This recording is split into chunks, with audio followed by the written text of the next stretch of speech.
부동산 브리핑입니다. 오세훈 서울시장의 주택 공약 중 하나인 상생주택의 첫 사업지가 나왔습니다. 중랑구에 위치한 이마트 상봉점 자리에 들어서는 주상복합시설에 상생주택 12가구가 공급될 계획입니다. 지난해 서울에서 15억 원이 넘는 고가 단독주택 매매 건수가 역대 최대치를 기록했습니다. 전체 단독주택 시장 거래가 감소한 가운데 똘똘한 한 채로 수요가 몰린 것으로 풀이되고 있습니다.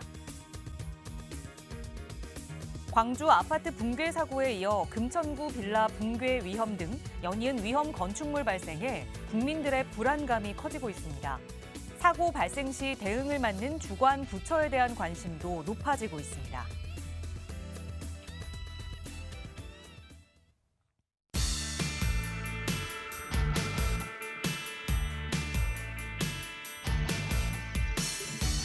여러분 안녕하십니까? 부동산 고민 무엇이든 물어보세요. 진행의 김진주입니다. 최근에 책을 하나 읽다가 거기서 주인공이 마트에 가서 장을 보는 장면에 조금 인상적인 장면이 좀 적혀 있어서 좀 메모를 해뒀습니다. 장을 보다가 이 품목들을 보고 누군가를 떠올리는 건데요. 처음에는 죽순을 보고 엄마의 얼굴을 떠올립니다. 그리고 조금 더 마트에서 장을 보다가 삼겹살을 보고는 아버지의 얼굴을 떠올리고 이렇게 가족들을 떠올리게 되는 건데 누군가가 좋아하는 음식을 봐도 떠오르고 그리고 몸에서 나던 그 향기가 나도 떠오르고 또 함께 추억을 쌓았던 그 장소에 가도 그 사람이 떠오르는 것 무언가 추억이 이렇게 스멀스멀 떠오를 수 있는 그 요소가 있다는 게 참 중요한 것 같아요. 그 책을 읽으면서 저는 또 궁금해진 게 다른 사람들은 그럼 어떤 걸 봤을 때 나를 떠올릴까라는 점이었거든요. 그래도 뭐니 해도 부동산 하면 여러분은 저희를 떠올려 주시겠죠? 오늘도 저희 여러분의 가장 가까운 곳에서 부동산 고민 해결해드리는 친구로 자리하고 있겠습니다. 이용하실 수 있는 무료 상담 전화 활짝 열어둘게요. 02-2638-3970번 무료 상담 전화 누구나 이용하실 수 있고요. 그리고 문자 조금 편하신 분들을 위해서 유료 100원의 상담 문자 샵 3989번도 열어두고 있습니다. 특히나 오늘은 여러분과 함께 문자 상담 좀 많이 진행해 볼 예정이니까요. 방송 보시면서 여러분도 전문가의 도움 필요하시다면 많은 참여 부탁드립니다. 자, 그럼 오늘 준비한 순서 지금 바로 출발합니다.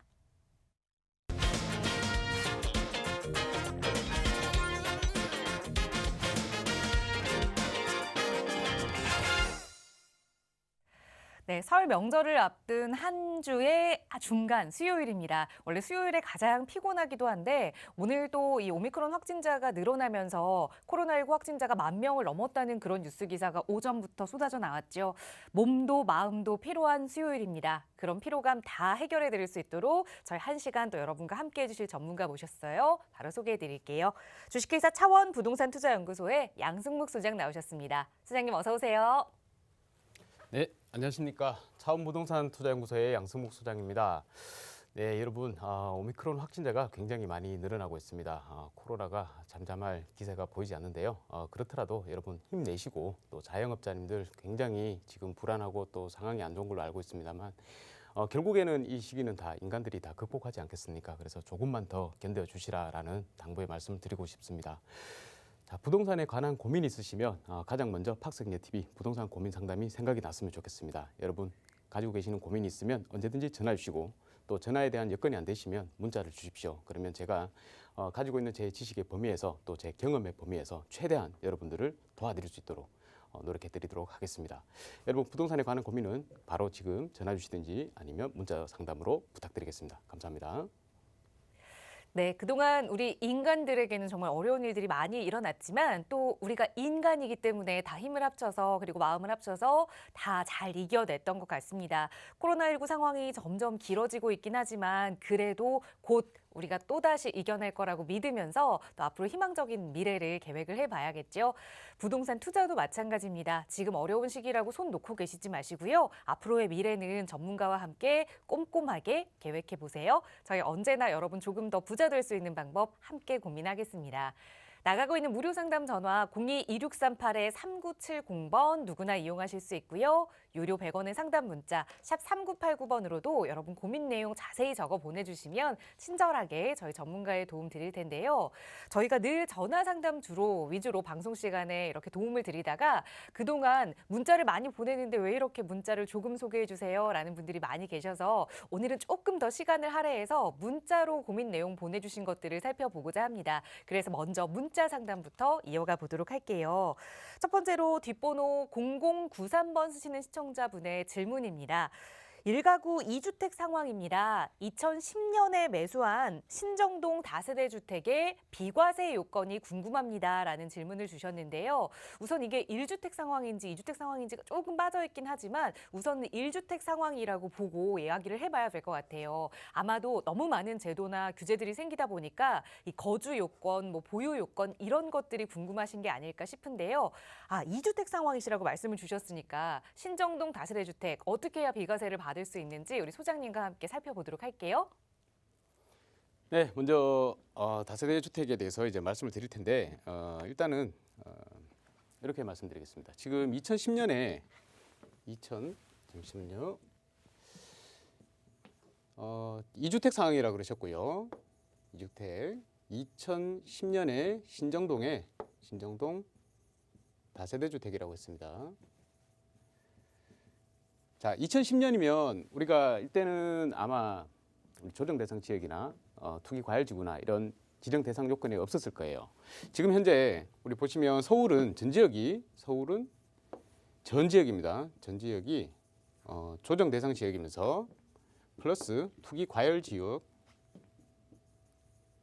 플러스 요거는 일부 제외가 되겠지만 투기 구역입니다. 투기 지역입니다. 투기 지역. 자, 이렇게 됐을 때 지금 일단 조정 대상 지역이 돼버리면 여기에 비과세를 받기 위해서는 거주 요건이 붙어버립니다. 거주 요건을 2년간 거주를 해야지 기존에 1세대 1주택일 경우입니다. 비과세 혜택을 받을 수 있습니다. 자, 그런데 지금 현재 시청자님께서는 2주택 상황이라고 그러셨습니다. 자, 2주택 상황이면 일단 비과세를 받을 수 있는 방법은 하나밖에 없어요. 일시적 2주택인데요. 자, 일시적 2주택이 되면 거주 요건에다가 플러스 이제 기간이 붙습니다. 자, 기간이 붙는데 일단 신정동의 다세대 주택이라고 하셨으니까 이 신정동 다세대 주택이 2010년에 취득을 하셨으면 일단 기본적으로 1주택일 경우에는 2년간 거주 요건이 안 붙습니다. 이게 필요가 없습니다. 요거는 조정 대상 지역이 지정되고 난 다음에 취득을 하셨을 경우에 2년의 거주 요건이 붙기 때문에 이거는 일단은 지금 현재로 만약에 1주택이었으면 2년 거주하지 않으셔도 언제든지 매도를 하시면 비과세 혜택을 받을 수 있고요. 그 이후에 이제 사는 주택이 중요한데요. 두 번째 주택이 만약에 서울 지역에 2017년 정도 되겠죠. 2017년 이후로 2016년일 겁니다. 아마 이후에 취득을 하셨다 그러면 둘 다 조정 대상 지역일 경우입니다. 둘 다 조정 대상 지역일 경우에는 조정에서 조정으로 이렇게 취득을 하시게 되면 기본적으로 3년이었습니다. 3년간 종전주택, 그러니까 거주하고 계시는 신정동 주택을 매도를 하시게 되면 그 3년 기간 동안은 비과세 혜택을 받을 수가 있어요. 그런데 이게 이제 좀 변화가 됐는 게 뭐냐면 우리가 9.13 대책이 있었고요. 그 다음에 이게 2018년입니다. 9.13 대책이 있었고 그리고 2019년에 12.16 대책이 있었습니다. 이때 이제 일시적 2주택인데요. 2주택 비과세 요건인데요. 요 9월 13일 그리고 2019년 12월 16일 요 이전에 이제 말씀드릴 텐데 일시적 2주택 비과세 요건을 비과세 거주 요건을 만족하기 위해서는 9.13 대책 이전에는 3년이었고요. 9.13 대책 이후에 만약에 신규 주택을 취득을 하게 되면 그때까지의 보유 기간은 2년 내에 매도를 하셔야지 비과세 혜택을 받을 수 있습니다. 그리고 2019년 12월 16일 이후가 되면 어떻게 되냐면 이게 1년 이내에 매도를 하셔야지 종전주택을 매도를 하셔야지 비과세 혜택을 받을 수 있고요. 거기다가 플러스 1년 이내 입주까지 들어갑니다. 입주까지 들어가기 때문에 1년 이내에 종전주택을 매도를 해야 되고 신규주택으로 1년 이내에 들어가서 거주를 하셔야지 사셔야지 비과세 혜택을 종전주택을 받을 수 있는 거예요. 그런데 만약에 여기에 세입자가 있을 경우에는 1년 이내에 못 내보내지 않습니까? 내가 들어가 살 수가 없잖아요. 그러면 요 세입자가 들어가 있는 그 기간 동안은 매도를 하시더라도 봐주겠다는 거죠. 그게 최대 2년입니다.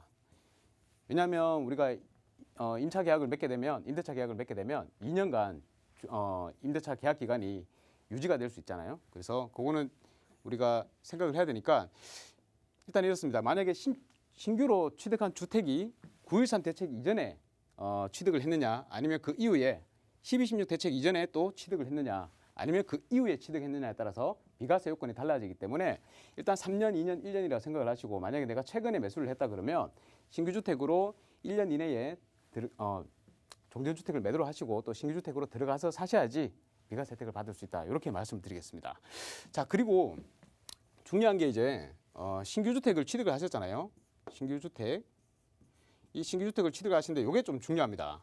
왜냐하면 신규 주택이 앞으로 계속해서 많이 괜찮은 그런 주택으로 매수를 하셨다면 당연히 기존의 주택은 비과세 매도를 하고 신규 주택으로 들어가서 거주를 하셔야 되는 거고요. 그런데 얘가 만약에 신규 주택이 좀 그저 많이 안 오를 그런 지역에 있다 그러면 다시 한번 전략을 좀 생각을 해보셔야 될 것 같습니다. 좀 더 자세한 사항이 궁금하시면 다시 한번 전화해 주시면 좋겠고요. 일단 기본적으로 제가 여러분들께 드릴 수 있는 말씀은 인풋이 그러니까 질문이 자세하게 좀 나와야지 제가 아풋이 좀 자세하게 설명을 드릴 수가 있습니다. 그냥 기본적으로 2주택 상황인데 종전주택은 2010년에 샀지만 신규 주택을 언제 샀는지를 알아야지 제가 정확한 답변을 드릴 수 있는데 그 부분이 없다 보니까 제가 이렇게 장황하게 설명을 드릴 수밖에 없고요. 다음번에 만약에 문자를 주시거나 전화 상담을 주실 때는 좀 더 자세하게 현 상황을 저에게 말씀을 해주시면 제가 거기에 맞춰서 좀 더 자세한 답변, 상세한 답변을 드릴 수 있도록 하겠습니다. 그리고 언제든지 말씀드리지만 세금에 관련된 부분은 저는 이제 부동산 전문가지 않습니까? 부동산에 관해서는 저희한테 물어보셔도 되는데 세금에 관해서는 한 번 더 꼭 세무사께 상담을 한번 받으시기를 권해드리도록 하겠습니다. 자, 일단 이 정도로 마치고요. 다음번에 만약에 좀 더 궁금한 사항이 생기시면 좀 더 자세하게 적으셔가지고 질문을 해주시면 감사하겠습니다. 이상입니다. 네, 요즘 우리는 여러 가지 메신저 통해서 짧게 메시지를 주고 받다 보니까 이 문자 메시지로 상담 내용 보내주실 때도 간략하게 보내주신 분들 굉장히 많으시거든요. 문자 길게 보내주셔도 괜찮습니다. 길게 보내주시면 보내주실수록 저희가 더 자세하게 상담 도움 드릴 수 있으니까 언제든 편하게 긴 장문의 문자도 괜찮아요. 편하게 문의 주시고요. 그게 상황별로 조금 세금의 차이가 있기 때문에 지금 말씀 주신 부분 잘 적용해보고 내가 어디에 해당하는지 체크해보시고 그래도 좀 이해가 안 된다 하신다면 그때는 또 무료 상담 전화 통해서 언제든 편하게 연락 주시기 바랍니다. 자, 다음 문자 사연도 하나 더 살펴볼게요. 뒷번호 3859번 쓰시는 시청자분께서 여유자금을 3억 원 보유하고 있습니다. 서울 지역 내에서 자녀 명의로 주택을 좀 매수하려고 하는데 괜찮을까요? 라는 질문을 주셨어요. 이제 부모님께서 이 3억의 여유자금으로 자녀와 함께 뭐 증여와 차용을 통해서 재테크를 계획하고 계시는 것 같아요. 좀 불안한 마음에 연락 주신 것 같은데 소장님 어떻게 보세요? 네, 지금 주택을 매수하는 거, 뭐 아파트를 매수하신다 그러면 언제든지 찬성입니다. 앞으로도 뭐 인플레이션은 계속 올 거고요. 그렇다고 뭐 집값이 약간의 조정은 있을 수 있겠지만 그게 떨어진다 하더라도 외부적인 경제 충격이나 아니면 대량의 공급이 있지 않는 한에는 그렇게 많이 떨어지지 않습니다. 우리가 부동산 역사를 살펴보면 자세히 알 수 있을 것 같고요.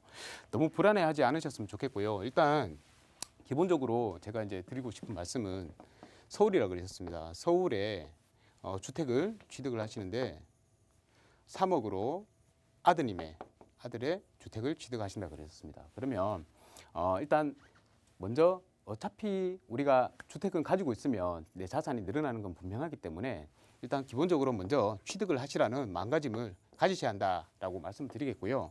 그리고 두 번째로 이제 아드님의 주택이라고 그랬습니다. 그러면 이 아드님이 우리가 지금 현재는 만약에 부모님께서 1주택 상황이시다. 뭐 1주택일 수도 있고 2주택일 수도 있겠지만 기본적으로 부모님께서는 한 주택을 보유하고 계신다라고 거주하고 계신다라고 생각을 하고 말씀을 드리겠습니다.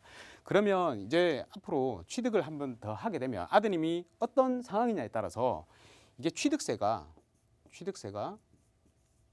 8.4%가 될 수도 있고요.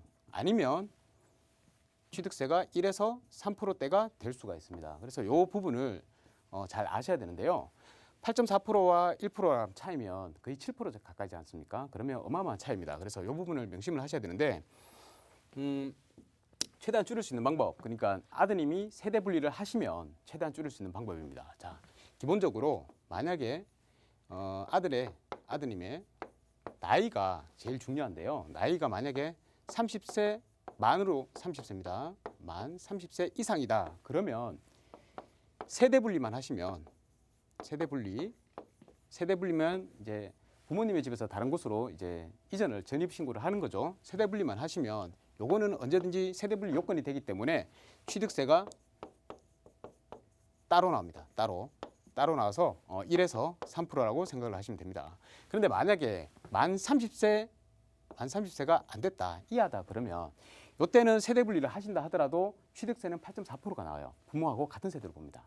자, 그런데 여기서 세대 분리할 수 있는 요건이 있는데 뭐냐면 일단 기본적으로 소득이 현재 2022년의 경우에는 1년간 소득이 940만 원입니다. 940만 원 이상이 되면 되고요. 그리고 구청에서 우리가 취득세는 구청에다 신고를 하거든요. 지방세이기 때문에 구청에서 취득세 이제 요건을 검토를 할 때 재직 증명서를 봅니다. 재직 증명서. 그러니까 기본적으로 소득이 있으면서 어딘가에 근무를 하고 있어야 된다는 거죠. 그래서 재직 증명서까지 완비를 하시면 내가 만 30세가 넘지 않더라도 뭐 23살, 24살, 25살이 된다 하더라도 직장을 가지고 있고 기본 소득이 연간 940만 원 이상이 된다 그러면 세대 분리 요건에 만족을 합니다. 그래서 마찬가지로 취득세는 따로 1에서 3%가 나오게 되니까 이 부분만 명심을 하시고 생각을 하셔서 취득을 하시면 될 것 같고요.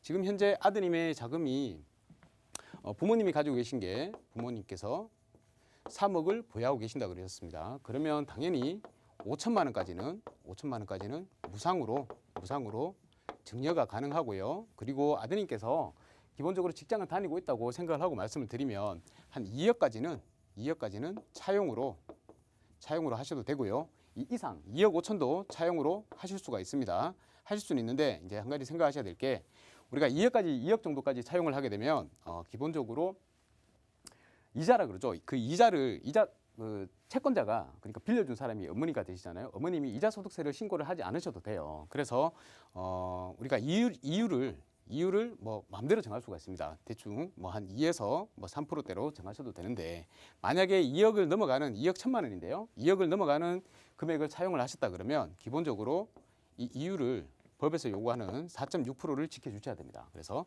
4.6% 이자를 꼭 쓰시고 중요한 건 차용증을 작성을 하셔야 되고요. 차용증을 작성을 하시고 요보다 더 중요한 게 뭐냐면 이자를 꼬박꼬박 납입하기로 약속했는 그날에 이체를 하셔야 됩니다. 이체를 하셔가지고 뭐 2에서 3%나 4.6%나 이체를 꼭 하셔서 증빙 자료를 남겨놓으셔야 된다는 게 가장 중요합니다. 그래서 요 여건만 만족을 하시면 언제든지 부모님께서 가지고 계시는 3억을 가지고 5천은 무상 증여로 하시고 나머지는 차용을 하셔서 주택을 취득하시기를 권유를 드리겠습니다. 그리고 3억이라 그러셨으니까 지금 현재 서울에서 매수할 수 있는 아파트는 어렵습니다. 빌라도 마찬가지로 어렵습니다. 많이 가격이 올랐죠. 그렇기 때문에 가급적이면 우리가 매매가가 있으면 또 전세가가 있잖아요. 전세가가 있으니까 요 둘의 차이를 우리가 갭이라 그럽니다. 이렇게 갭이 한 3억 정도 되는 걸로 일단 기본적으로 투자를 하나 해놓으시기 바랍니다. 그리고 나서 시간이 지나면 만약에 예를 들겠습니다. 매매가가 한 7억 정도 되고요. 전세가 지금 4억이라고 하면 3억의 갭이 나죠. 딱 3억의 갭이 나니까 우리가 투자를 할 수 있단 말입니다. 그러면 이걸 투자를 해놓으셨을 때 나중에 향후가 되면 이 시간이 지나면 지날수록 이 아파트가 아마 한 10억이 될 겁니다. 그죠? 10억이 되면 우리가 기본적으로 전세는 뭐 한 4억이 있잖아요. 그러면 현재 투기과열지구, 서울 지역이 투기과열지구입니다. 그러면 우리가 차주께서 대출을 받을 때 몇 프로까지 받을 수 있냐면 한 40%까지는 최대한 받을 수가 있습니다. 10억에 40%면 4억이 나오죠. 그러면 이 4억을 가지고 세입자가 나가게 되면 전세 보증금으로 돌려주시고 이 4억을 대출을 받으셔서 이 아파트를 온전히 내 집으로 만드시면 됩니다. 그게 바로 투자도 되면서 향후에 거주까지 만족을 하시게 되면 비과세 요건까지 만족이 되기 때문에 온전히 내 자산의 시세 차익을 누릴 수가 있는 거죠. 이렇게 투자하시는 방향으로 제가 말씀을 드리겠고 서울 지역에 아직까지 오르지 않은 아파트, 좀 저평가되는 아파트들도 있습니다. 이제 앞으로는 서울도 많이 올랐고 지방도 많이 올랐는데 또 공급이 좀 있는 지역 같은 경우에는 가격이 좀 조정이 되고 있는 부분들이 나타나고 있습니다. 그렇지만 서울은 아직까지 좀 튼튼하게 중심부는 여전히 매수세가 강한 그런 모습을 보이고 있으니까 향후도 똑같을 겁니다. 지금 현재 아파트 가격이 조정을 받는다고 하는 것은 대출의 규제 부분이 가장 크다고 봅니다. 그래서 이 부분만 해결된다면 또다시 한 번 더 상승을 할 그런 상황이 올 거기 때문에 너무 걱정하지 마시고, 또 우리가 어차피 주택을 취득하게 되면 단기간에 뭐 내년에 내후년에 이렇게 매도를 하는 게 아니지 않습니까? 쭉 장기간 보유를 하신다고 생각하시면 인플레이션을 믿으시기 바랍니다. 그러면 분명히 내 자산 가치는 7억에서 10억이 되어 있을 것이다. 그래서 향후에 내가 이 집을 마련을 하게 되면 큰 시세 차익을 볼 수 있다. 이렇게 생각하고 자녀분께 말씀을 드리고 아파트를 꼭 한번 알아보시기 바라겠습니다. 더 궁금한 사항이 있으면 전화 주십시오. 제가 아직까지도 우리가 투자, 거주 같이 만족할 수 있는 그런 아파트를 꼭 한번 소개해 드리도록 하겠습니다. 감사합니다. 네, 자녀분의 재테크 매수 찬성 의견 드리면서 5천만 원의 무상 증여 이외에 나머지 금액에 대해서 차용을 활용하는 방법까지 좀 팁으로 일러드렸으니까 그 부분 잘 활용하셔서 절세적인 혜택도 누리시기 바랍니다. 언제든 투자에 대한 궁금증 있으시다면 저희 무료 상담 전화로 여러분과 함께하고 있으니까요. 02-2638-3970번 무료 전화로 연락 주세요. 친절하게 전문가의 도움 드리겠습니다. 자, 다음 문자 사연도 하나 살펴볼게요. 뒷번호 5772번 쓰시는 시청자분께서 주신 내용입니다. 이번에도 핵심만 좀 간추려서 저희에게 보내주신 것 같은데, 1가구 2주택자입니다. 일시적 2주택 기간이 지났는데 이렇게 계속 보유를 해도 괜찮을까요? 라는 질문을 주셨어요. 사실 지금 2주택 상황이시면 이 주택이 어디에 있는지 이런 것들이 조금 중요할 텐데 그런 내용이 빠져 있고, 우선 그러니까 2주택자인데 좀 세금이 부담된다, 이런 내용이신 것 같거든요. 소장님, 어떻게 전반적으로라도 좀 도움을 주실까요? 네, 지금 드릴 수 있는 말씀은 뭐 크게 많지는 않을 것 같은데요. 일단 현재 2주택자라고 그러셨습니다. 2주택을 보유하고 계신데 아무래도 세금 때문에 부담이 돼서 이제 매도를 말씀하시는 것 같은데, 이 세금 보유세죠, 보유세. 보유세는 두 가지가 있습니다. 재산세가 있고 그리고 종부세가 있습니다. 종부세. 가장 부담이 되는 게 바로 이 종부세죠. 이 종부세 때문에 이제 두 주택을 가지고 계신 분들이 굉장히 좀 부담을 많이 느끼고 계십니다. 어디에 두 주택을 가지고 계신지 모르겠는데, 만약에 핵심지에 2주택 가지고 계신다 그러면 당연히 보유를 하셔야 되겠죠. 보유를 하시는데, 핵심지가 아니면 비핵심지 같으면 한 채는 매도를 하시는 게 맞습니다. 그죠? 매도를 하시는 게 맞는데, 비핵심지에 두 주택을 가지고 계신다 그러면 당연히 종부세 부담이 없기 때문에 매도를 하실 생각이 없으실 거고요. 핵심지에 두 주택을 가지고 계신다면 당연히 종부세 부담이 되기 때문에 이 보유세 부담이 되기 때문에 이 보유에 대해서 고민을 하고 계실 겁니다. 그런데 한 가지만 말씀드릴게요. 일단 지금 현재 핵심지에 두 주택을 갖고 계신다 하더라도 한 채를 매도를 하시게 되면요, 양도 차익이 얼마나에 따라서 달라지게 되겠지만 기본적으로 일반 세율에다가 플러스 2주택 같은 경우에는 20%가 더 붙습니다. 최대 맥시멈 10억 초과, 양도 차익이 10억 초과라고 난다고 봤을 때 일반 세율이 45%입니다. 45%. 그런데 여기다가 플러스 몇 프로를 하냐면 20%를 한다 그랬죠. 그래서 20%를 하게 되면 최대 65%가 나와요. 이 65%에다가 플러스 지방소득세죠. 6.5%까지 하면 얼마가 나옵니까? 결국에는 71.5%가 나온단 말입니다. 그러면 내가 양도 차익이 10억이 났는데 세금을 내고 나면 나에게 쥐어지는 양도 차익은 3억밖에 안 된다는 것이죠. 그러면 여러분께 시청자분 같으면 매도를 하실 수가 있겠습니까? 하실 수가 없습니다. 그죠? 너무나 많은 세금을 내야 되기 때문에 현재 지금 거래가 안 되고 있는 상황도 이런 부분들이 일정 부분 기여를 하고 있는 게 사실입니다. 그래서 아마 시간이 지나면 이번 대선도 있을 것이고, 대선에서 가장 핵심적으로 부동산 이슈에서 나오는 게 양도세 완화에 대한 부분이죠. 그래서 아마 한번 양도세 완화 부분은 분명히 올 것이다 라고 생각을 하고 있습니다. 그래서 만약에 조금이라도 더 견디실 수가 있으면 이거를 생각하셔가지고 양도세 완화, 이 양도세가 완화되지 않으면 이렇게 세금을 징벌적으로 이렇게 과세가 되면 매도를 할 수가 없습니다. 그래서 양도세 완화 시즌이 만약에 오게 된다 그러면 그때 한번 매도를 고민해 보시고요. 그리고 가장 중요한 건 말씀드렸지만 핵심의 갖고 있느냐, 이게 중요합니다. 그래서 만약에 핵심에 갖고 계신지 내가 비핵심지를 갖고 있는지 궁금하다 그러시면 다시 한번 연락 주셔가지고 상담을 한번 받아보시기를 권해드리겠습니다. 그래서 일단 기본적으로 제가 말씀드릴 수 있는 거는 2주택 상황일 때 지금 앞으로 어떻게 되느냐, 가급적이면 보유를 하시라. 그리고 대선 이후에 만약에 세금 부분에서 양도세 중과 부분이 좀 완화가 된다 그러면 그때 한번 고민을 하시라라고 말씀을 드리고 마치도록 하겠습니다. 감사합니다.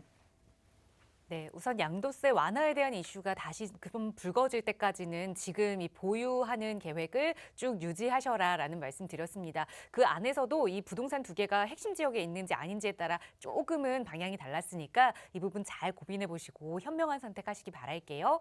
저희 나가고 있는 무료 상담 전화와 또 유료 100원의 상담 문자 샵 3989번으로 여러분 주신 고민 내용들 함께 해결해 보고 있습니다. 다음 문자 사연 하나 더 살펴볼게요. 뒷번호 2344번 쓰시는 시청자분께서 현재 일산에 거주 중입니다. 원효로 일가 다세대 주택을 추가로 투자를 해보려고 하는데 괜찮을까요? 라는 질문을 주셨어요. 요즘에 이렇게 추가 투자를 고민하시는 분들 불안감이 조금 더 높으셔서 이런 연락을 주시는 것 같거든요. 소장님, 원효로 일가 투자 괜찮을까요?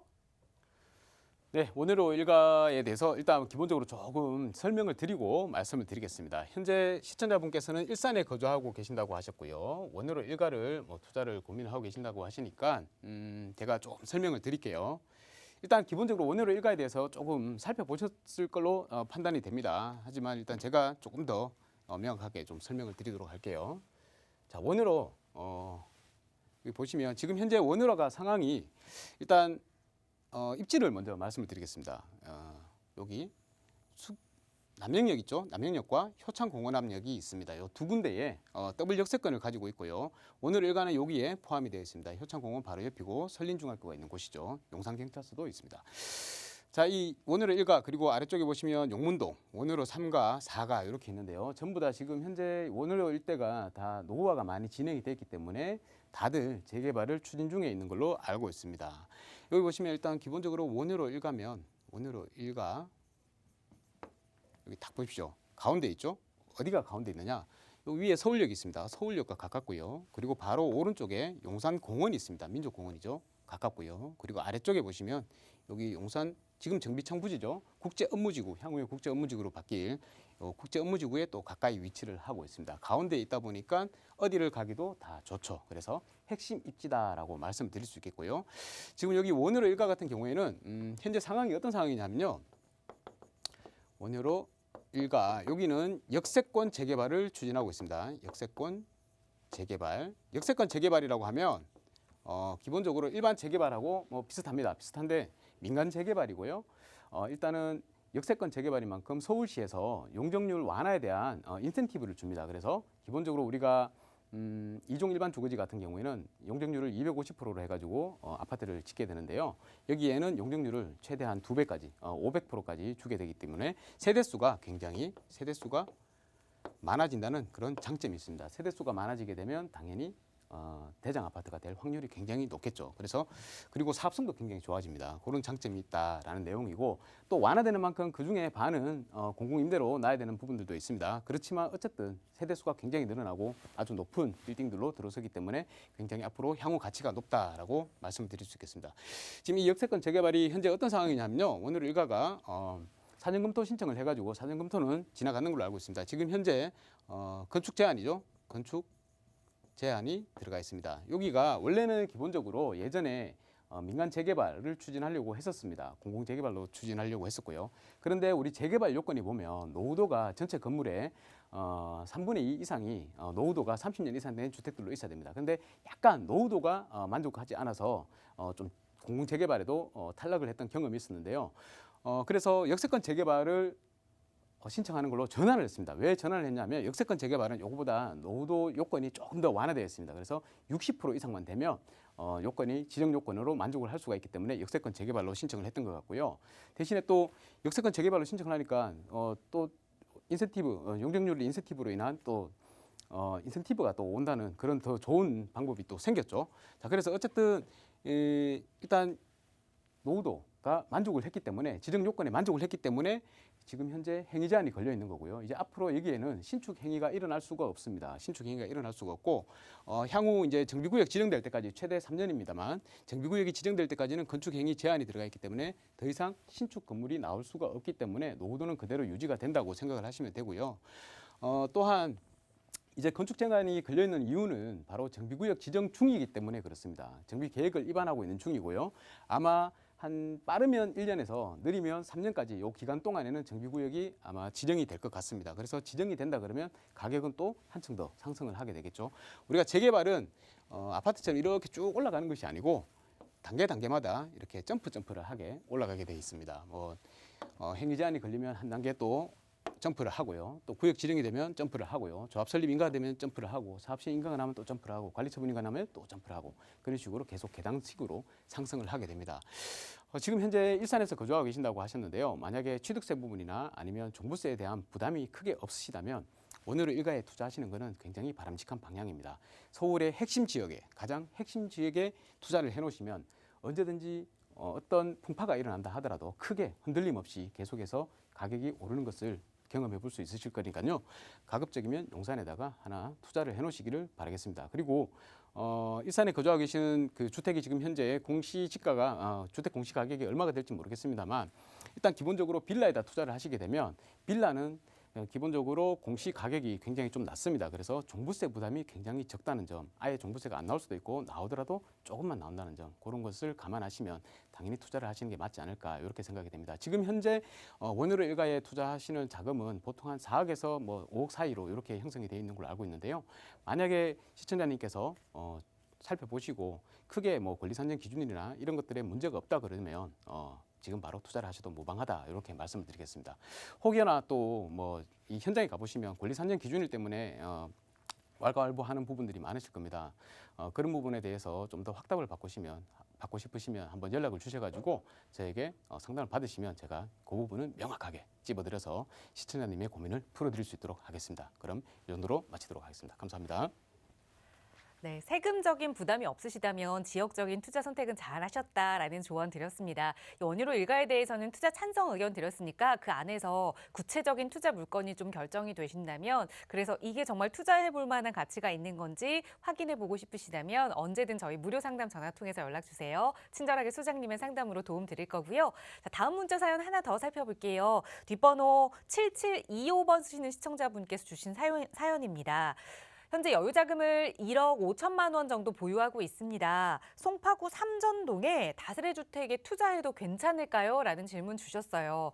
지금 무주택 상황인지 아닌지 그 부분은 조금 빠져 있는데 어쨌든 투자해도 될까요? 라는 질문이니까 투자 가치를 좀 여쭤보신 것 같거든요. 소장님, 삼전동 어떻게 보시나요?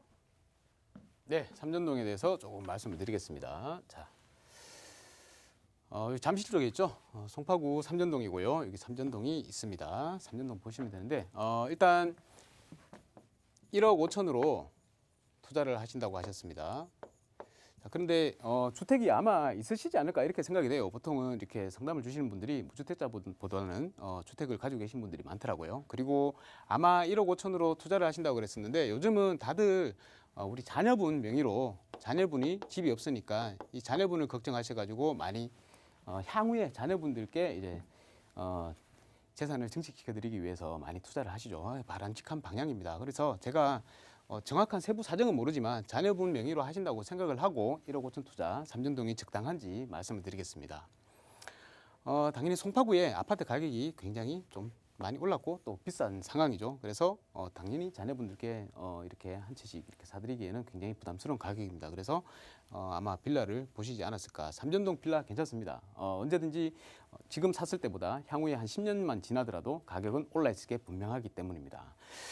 자, 그래서 이쪽에 주변에 이제 호재가 있는지 좀 봐야 되는데 이 삼전동은 지금 당장 우리 지금 빌라 가격이 많이 올랐잖아요. 빌라 가격이 올랐는 이유는 단 한 가지입니다. 다른 게 아니고 이 재개발에 대한 이슈 때문에 많이 올랐는데요. 재개발에 대한 이슈가 크게 없으면 그냥 기본적으로 쭉 인플레이션율 정도로 이렇게 오른다고 보시면 되겠습니다. 자, 그런 지역이 바로 이 삼전동이라고 말씀드릴 수 있겠는데 그렇다고 해서 재개발이 안 됐냐? 그건 아닙니다. 근데 조만간에 단기간에 재개발을 바라보기는 좀 힘들 것 같다. 왜냐하면 요즘 보시면 노후도를 보는 그런 인터넷 사이트들도 많이 있습니다. 그래서 한번 사이트를 한번 보시고 판단하시는 게 제일 좋지 않을까. 모르시면 한번 물어보세요. 주변에 물어보셔도 아시는 분들이 많이 있을 겁니다. 그래서 그 노후도를 판단하는 그런 기준이 있는데 그거를 보셨을 때 이 재개발을 과연 만족을 할까? 요거를 일단 먼저 염두에 두셔야 될 것 같고요. 그래도 만약에 한 10년 정도 이상 보유하겠다면 장기적으로 우리 자녀분께 자녀분이 주택을 취득하면 기본적으로 긴 장기간을 보유를 하겠다 그러시면 삼전동일 취득을 하셔도 무방합니다. 왜냐하면 여기 코엑스 앞에 여기 한전 부지 있죠. 이 한전 부지에 현대차가 이제 굉장히 고층에 이 빌딩을 주거 복합 시설을 이렇게 넣도록 되어 있습니다. 그리고 위에 봉은사역에서 삼성역까지 여기에 지하화 사업이 있죠.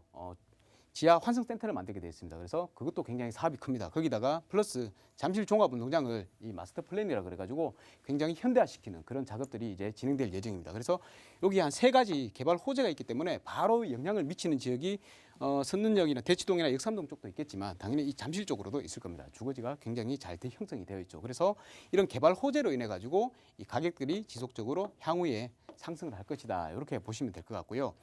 만약에 1억 5천으로 다른 곳을 한번 투자를 하고 싶다라고 생각을 하시면 그 외에 다른 지역은 없냐 이렇게 물어보신다면 저는 한 지역을 또 좀 추천을 드리고자 합니다. 제가 지금 현재 빌라 가격이 많이 올랐는 것은 재개발 이슈 때문이라고 말씀드렸습니다. 그러면 재개발 쪽으로 한번 보시는 게 제일 좋을 것 같은데요. 그렇다고 해서 지금 현재 뭐 재개발이 안 될 지역에다가 투자를 해놓으시면 장기간 이 기회 비용이 좀 아깝지 않겠습니까? 그래서 제가 봤을 때 향후에 좀 우리 1억 5천으로 투자를 했을 때 좀 많은 시세 차익을 볼 수 있겠다 싶은 지역이 어디냐면 여기 보시면 마포구가 있습니다. 마포구 쪽에 마포구는 어마어마하게 많이 바뀌었죠. 재개발이 다 일어났습니다. 아현동, 염리동 뭐 다 재개발로 인해 가지고 아파트가 들어섰는데 전부 그 가격들이 엄청나게 많이 올라가 있죠. 여기에서 이제 재개발이 진행이 안 되는 그런 지역들을 잘 보시면 될 것 같은데요. 이 염리나 노고산동이나 뭐 이런 일대가 굉장히 길도 꼬불꼬불하고 오래된 주택들이 굉장히 많이 있습니다. 지금 현재 재개발을 추진 중에 있는 지역들도 있고요. 그런 지역들은 가보시면 아마 한 4억 이상씩 투자금이 들어갈 것입니다. 그러면 그럴 때는 어떤 것을 보시냐 하면 좀 바로 옆 쪽을 보세요. 바로 옆을 보면 재개발 구역에는 추진하는 구역에는 포함이 되어 있지 않지만 그래도 노후도가 만족되고 역세권이고 뭐 이런 지역들은 앞으로 향후 가치도 높고요. 또 언젠가 또 재개발이 단독으로 진행이 될 수도 있고 아니면 정 안 되면 가로주택 정비 사업으로 진행이 될 수도 있고 혹은 또 재개발 구역에 편입을 해달라라고 해서 같이 편입돼서 진행될 수 있는 그런 여지도 있습니다. 그래서 여러분들께서는 만약에 지금 현재 1억 5천을 가지고 계시면서 투자할 곳을 많은 시세 차익을 얻을 곳을 찾고 있다라고 하시면 제가 과감하게 말씀을 드릴게요. 여기 신촌역 주변에 여기 보시면 노고산동 일대 있죠. 이 노고산동 일대가 지금 현재 재개발을 추진하고 있는 지역이 있습니다. 그 추진하고 있는 지역은 가격이 비싸니까 그쪽은 제외를 하고요. 그 주변 지역으로 이렇게 한번 현장 임장을 한번 가보십시오. 임장을 가보셔서 굉장히 노후도가 많이 진행되어 있고 이런 지역에는 투자를 한번 해보셔도 무방하겠다. 향후에 재개발이 진행될 그런 소지가 있다라고 말씀을 드리겠고 그런 지역 중에서도 우리 재개발 투자할 때는 항상 시간을 장기간으로 두고 투자를 하셔야 된다는 점 다 알고 계시겠죠. 그렇다면 가급적이면 신축을 차리시는 게 좋습니다. 왜냐하면 노후화된 주택들은 나중에 임대차를 드리게 되면 굉장히 수리를 해달라 이런 요구 조건들을 많이 접하시게 될 겁니다. 또 비가 많이 오면 물이 샌다 이런 일이 발생하게 되면 굉장히 좀 머리가 아픕니다. 그래서 가급적이면 깨끗한 신축으로 취득을 하시기를 바라겠고요. 요즘 같은 경우에는 뭐 공공주택 복합 사업이니 아니면 신속통합개발 사업이니 해서 권리산정 기준들이 굉장히 좀 복잡하게 되어 있습니다. 그래서 가급적이면 신축이더라도 준공이 그러니까 1월 28일 이제 곧 다가오죠. 1월 28일 전에 준공이 나는 그런 건물들로 취득을 하시는 게 굉장히 바람직한 방향이다라고 말씀을 드리겠습니다. 좀 더 궁금하다. 내가 투자할 곳을 말씀했던 노고산동 일대에 투자를 하고 싶은데 어디에 투자해야 될지 물어보고 싶다 하시면 전화를 주십시오. 그러면 제가 여러분들께 상세하게 한번 상담을 드리겠습니다. 1억 5천으로 투자가 가능한 지역, 삼전동보다는 조금 더 나을 수 있다. 이런 말씀을 드리면서 가급적이면 시청자분께서 다시 한번 전화를 주시기를 부탁드리겠습니다. 감사합니다. 네, 우선 투자 목적으로 삼천동에 투자하는 것 크게 반대할 일은 아니고 우선은 재개발 투자를 보시는 것 같아서 그것보다 조금 더 투자 수익을 높일 수 있는 지역까지 함께 좀 추천을 해드린 거거든요. 그 지역도 임장 활동 해보시고 비교해보시고 조금 더 현명한 판단 해보시기 바라겠고요. 요즘 재개발 투자로 관련해서 이 다세대 주택을 매수해도 괜찮느냐라는 질문들이 참 많이 옵니다.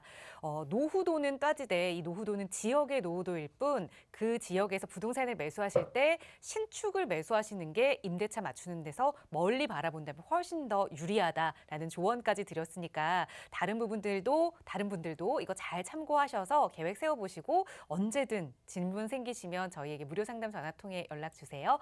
02-2638-3970번 무료 상담 전화로 함께 할 거고요. 역시 유료 100원의 상담 문자 샵 3989번으로 자세하게 적어서 보내주셔도 친절하게 상담 도움 드리겠습니다. 자, 오늘 수요일 남은 시간은 여러분과 이 부동산 시장의 이슈들 하나를 좀 체크해 보려고 하는데 요즘 부동산 시장에 이슈를 하면 많은 분들이 이 두 가지 이야기를 바로 꼽지 않을까 합니다. 바로 금리와 대출인데요. 한국은행이 벌써 3차례 금리 인상을 단행을 했습니다. 얼마 전 인상폭까지 합치면 이제 기준금리가 1.25%가 된 건데 그러다 보니까 시중에서는 벌써 이 대출 이자 내기가 힘들어진 것 아니냐. 이제 이걸 매물이 좀 나오지 않겠느냐라는 이야기들이 들려오고 있거든요. 이렇게 금리가 인상되면 부동산 시장에는 어떤 영향을 미치는지 오늘은 그 이야기로 좀 부동산 지식을 키워보고자 합니다. 소장님 바로 전해주세요. 네, 금리와 관련해서 이제 좀 말씀을 드리겠습니다. 워낙 이제 불안해 하시는 분들도 많고 또 주택을 매수를 해야 되시는 분들인데 매수를 못 하겠다라고 포기하시는 분들이 많아서 제가 그 고정관념을 좀 깨드리고자 이제 말씀을 좀 드리겠습니다. 한국은행이 기준금리를 1월 달에 또 인상을 했습니다. 그래서 이제 앞으로 주택 가격이 어떻게 될 것이냐 한번 판단해 보고자 하는데요. 지금 아나운서님께서 말씀하셨듯이 역시 이 부동산에 관한 이 지식을 많이 가지고 계시다 보니까 지금 기준금리가 얼마인지도 콕 집어서 말씀해 주셨습니다. 3차례의 금리 인상이 진행이 되었습니다. 기존의 0.5%에서 지금 현재 1.25%까지 금리가 기준금리가 올라와 있는 상황입니다. 이 기준금리는 시장금리하고는 또 다릅니다. 시장금리는 이 기준금리를 기준으로 해서 또 다른 어떤 이자율이 또 붙기 때문에 조금 이 기준금리보다는 더 높다는 점 알고 계시면 될 것 같고요. 아무래도 이 기준금리가 오른 만큼 시장금리도 올라가게 돼 있습니다. 올라가다 보니까 앞으로 대출을 받을 때 이자를 많이 낸다는 것이죠. 이자를 많이 내기 때문에 이 이자가 부담스러워서 다시 집을 내놓지 않겠느냐 이런 말씀을 하시는 분들이 굉장히 많으십니다. 그런데 한번 살펴보시겠습니다. 자, 일단 우리가 기준금리를 이렇게 올렸는 이유는 뭘까요? 이렇게 한번 살펴보시면 당연히 국제적인 금리는 좀 굉장히 많이 연결이 되어 있습니다. 그중에 가장 중요한 부분이 미국의 기준금리입니다. 미국이 지금 코로나가 일어나고 나서부터 굉장히 완화적인 스탠스를 많이 취했죠. 그래서 기준금리를 0%까지 내리고 제로금리이기 때문에 더 이상 내릴 기준금리가 없어가지고 양적 완화라고 해서 채권을 매입을 하고 돈을 시중에 다 풀었습니다. 그런 만큼 시장금리가 굉장히 내려가 있던 상황이었죠. 그런데 이제 물가가 막 상승을 하다 보니까 현재 마지막에 FOMC 내용을 보면 의사록을 보면 2021년 11월 달에 소비자 물가지수가 거의 6.8% 어마어마하게 올랐죠. 예전에는 뭐 1%대였습니다. 근데 이게 코로나로 인해 가지고 코로나가 이제 끝나가면서 비용 인상 인플레이션이라 그러죠. 비용 부분에서 많은 공급 부분에서 인상분이 많이 발생을 하다 보니까 소비자 물가지수가 굉장히 많이 올랐는 상황입니다. 우리나라도 마찬가지죠. 자, 그래서 일시적으로 인플레이션이 오고 있다라고 연준에서 말을 했는데 그 부분을 삭제를 하고 이제 아주 장기적으로 인플레이션이 올 것이다라는 내용을 암시를 하고 있었습니다. 자, 거기다가 이제 테이퍼링이라 그러죠. 우리 테이퍼링 이제 부동산이나 아니면 금융 쪽이나 조금이라도 이제 관심을 가지고 계신 분들은 많이 들어보시고 또 알고 계실 겁니다. 그 시장에다가 돈을 푸는 규모를 이제 지속적으로 조금씩 감소시키는 걸 바로 테이퍼링이라 그러죠. 이 테이퍼링 규모를 월에 한 150억 달러 정도를 감소를 시킨다고 했는데 이거를 좀 더 빨리 감소를 시키겠다 해가지고 300억 달러까지. 그래서 올해죠. 올해 3월이면 이제 시중에 공급하는 양적 완화가 이제 끝나도록 그렇게 이제 계획을 잡고 있습니다. 그리고 다수 위원들이 올해에 2022년 금리 인상을 3회 이상 예상한다. 그래서 미국의 기준금리가 일단 올라가 버린다라고 예상이 되기 때문에 굉장히 우리 한국에서도 마찬가지로 금리를 올려야 되는 상황이 발생을 했던 거죠. 자, 거기다가 양적 긴축까지 이제 줬던 돈을 시장에 풀려져 있는 돈을 다시 회수를 하겠다는 겁니다. 회수를 하게 되면 당연히 시장에 있는 돈이 들어와 버리기 때문에 돈의 가치가 굉장히 귀해지겠죠. 그만큼 돈의 값이 뭐죠? 바로 이자죠. 이자, 금리. 금리가 올라가게 돼 있다는 것입니다. 자, 그래서 이런 부분들 때문에 아무래도 우리 한국도 기준금리를 올리지 않았을까 이렇게 예상이 되는데, 왜냐하면 이런 걸 보시면 알 수 있을 겁니다. 이게 파란색 선 같은 경우가 미국의 그 기준금리고요. 한국의 기준금리고요. 이 검은색 선이 미국의 기준금리입니다. 금리가 보통 미국이 이렇게 올리니까 한국도 올리고, 그죠? 미국이 내리니까 한국도 내리고, 또 미국이 올리니까 한국도 올리고, 이렇게 미국과 기준금리가 좀 연동이 돼 있다 이렇게 보시면 될 것 같습니다. 그래서 미국이 이제 지금 현재는 0%지만 앞으로 기준금리를 올릴 가능성이 있다라고 하니까 한국에서도 우리나라에서도 기준금리를 미리 올리지 않았나 이렇게 판단을 해봅니다. 왜냐하면 그건 당연합니다. 미국이 있고 우리 한국이 있습니다. 한국이 있는데 미국이 금리를 더 올려버리면 당연히 미국에다가 돈을 투자를 해놓으면 이자를 많이 받게 되지 않습니까? 그래서 한국보다 만약에 한국의 기준금리가 이 정도밖에 안 되는데 미국이 기준금리를 이만큼 올려버린다 그러면 당연히 한국에 있는 돈이 미국으로 다 흘러나가겠죠. 그래서 이 흘러나가는 거를 자본 유출을 방지를 하려면 한국은행이 기준금리를 올려가지고 나가는 거를 막아줘야 된다는 거죠. 그래서 한국은행이 기본적으로 기준금리를 올렸다라고 보시면 될 것 같습니다. 자, 그런데 가장 중요한 게 뭡니까? 이 기준금리를 올리면 그러면 우리 주택 가격은 떨어지느냐, 그거를 보는 게 제일 중요하지 않겠습니까? 제일 중요한 거는 그거죠. 그런데 그걸 알려면 과거에 어땠는지를 보시면 바로 판단이 됩니다. 이게 아까 전에 보셨던 그 기준금리 요 추이고요. 그리고 요 우리 파란색 실선과 빨간색 실선이 바로 주택 가격입니다. 주택 가격의 매매 지수 가격인데요. 여기 보시면 이제 기준금리를 올렸던 요 상황 있죠. 요 상황에 보시면 제가 이렇게 체크를 해 놓겠습니다. 한국은행이 기준금리를 올렸던 요 상황을 한번 체크를 해 보겠습니다. 체크를 해보면, 자, 보세요.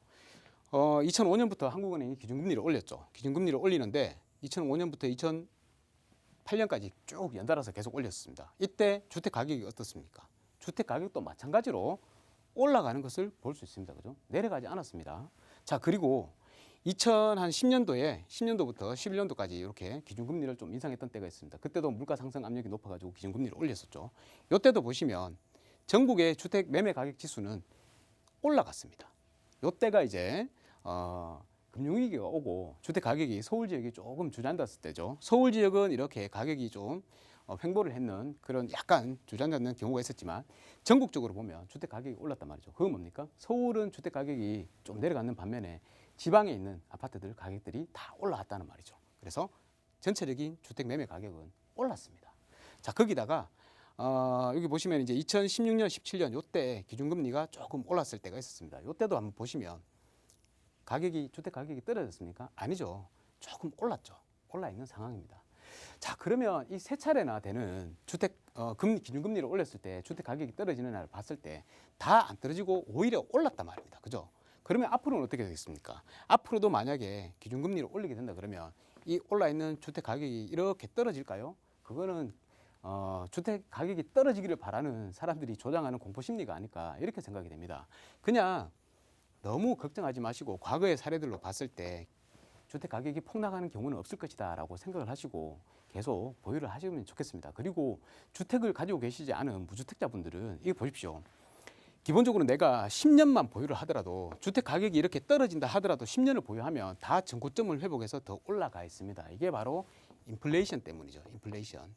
인플레가 물론 우리 소비자 물가지수를 산정되는 인플레도 있지만 자산 가격의 인플레도 있습니다. 자산 가치가 우리가 실물적으로 접하는 재화보다는 훨씬 더 인플레이션율이 높습니다.